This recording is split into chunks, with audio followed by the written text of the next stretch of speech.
Welcome back. Now, December 7th was what some people have described as a remarkable day in Nigeria. Why? Because the Federal Executive Council had an emergency meeting and they came up with the medium-term expenditure framework that's supposed to guide the 2016 budget. That budget is larger than any other budget that has been put forward by any administration in Nigeria. Some have thought about that budget and wondered, why is it so large? 6.04 trillion naira. How are we going to fund it? Looking at the 2015 budget, we had about 4 trillion naira, and the funding of it wasn't properly handled. I mean, vis-a-vis the continued dwindling of oil prices. How are we going to handle the 2016 budget at 6.04 trillion naira? Now, the benchmark by the Federal Executive Council, as agreed, was about $38 per barrel. But a few days after that, the benchmark dropped, the oil prices dropped to $35 per barrel. And there are fears that that drop might continue. How would it impact on the budget and the planning of that budget? Within that budget, there's a 2.2 trillion naira deficit. Okay, hold on. We have the economist in the house. I was just going to say that. Don't think I have all the answers. I don't have the answers. But we have two gentlemen in the studio who would help us glean some answers from this and probably also help the federal government think a little bit outside of the usual lines of thinking. Mr. Tilewa Adebajo is an economist. Thank you for joining us. Good morning. And Bukka Kyari, an economist and a member of... I don't claim to be an economist. Okay. Chairman of the Nigerian Economic Summit Group. I was going to bring up that part, but he doesn't like the economist bit. Okay. I'm a realist. Okay, he's a realist, not economist.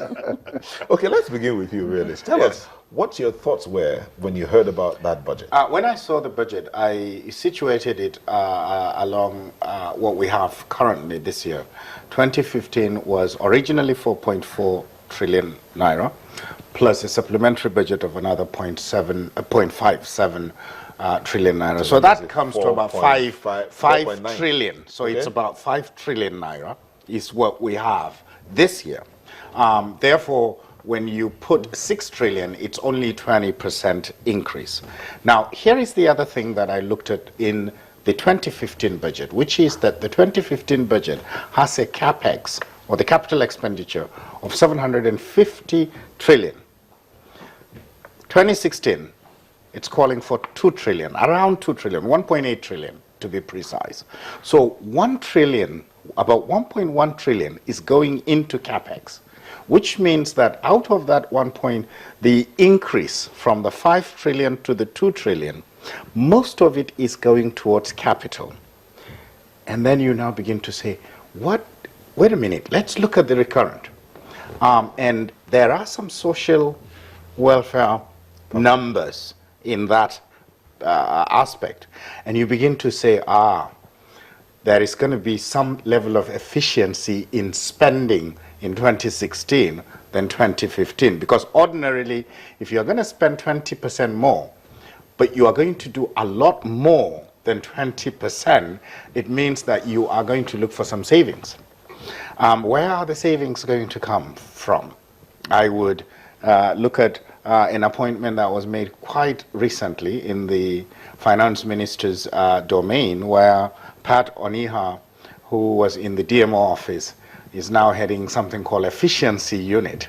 My guess is that we will probably see a scrutiny of budgetary spending. Both the Minister for Budgetary and National Planning and the Finance Ministry are looking at how we can resolve some of those things. The greater question is, how are we going to fund it? And we can discuss about that down the road. Just before we go to Mr. Adebajo, you said it's only 20% in increase. Right. And it's not significant enough? 20% in an economy like ours, where a majority of it is going towards capital spending, I would rather we borrow money to efficiently spend capital. What do I mean in the capital area? Why do I mean by that? We look at power situation.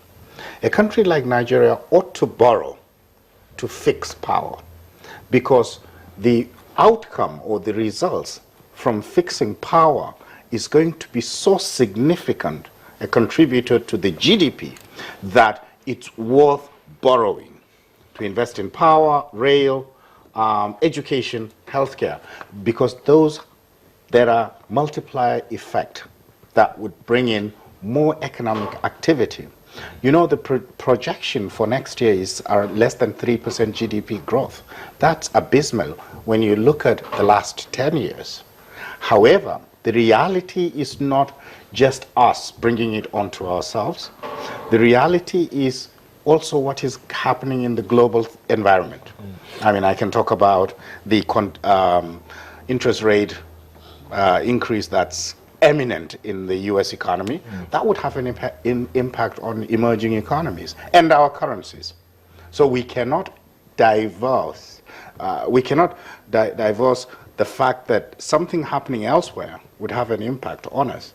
So there is, the government was even silent on the exchange rate, if you have looked at the numbers, right? It was pegged My at own 190 or thereabouts. Yeah, our own, that was last year's, this year's. So they're still using the 190 of this year. But if you look at the oil earnings, you mentioned $38 per barrel, 2.2 million barrels per day. That would result in approximately 30 billion or maybe $31 billion in oil earnings. Now, 2015, it's approximately 44. That means that there is going to be a drastic reduction in oil income. Now, if you translate that into Naira, and assuming that the other parastatals like customs and FIRS get what they have been collecting, what you would see is that the Naira has to be devalued to around 265, 270 for you to justify those kinds of differential. Now, the pressure then going to be on the Naira. Mr. Adebajo, he's given his own opinion on this 2016 budget. What do you think of it? Of the 2016 budget? Yes. Well, you see, we get fixated by budgets, and you have to take a look at the economic environment under which that budget has been operating. The challenge we have in this economy now is that we're in a recession. There are 3 quarters of declining GDP growth. This time last year, our GDP was growing at about 7%, 6.5. To date, we've only grown about 2.8. Corporate earnings are down between 30 to 70% year to date. Stock market is down. And all the key macroeconomic indicators, both leading indicators and the lagging indicators, are on the decline. So clearly, we're in a recession. And that's the big elephant in the room that nobody's saying anything about. So you're presenting your medium-term economic framework towards the end of December.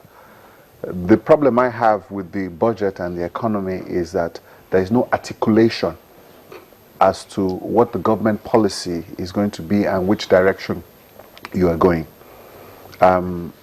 As we've mentioned, 6 trillion is not an issue because the 2015 budget, after the supplementary budget which we talked about, the Congress added 100 billion to it and basically took it up.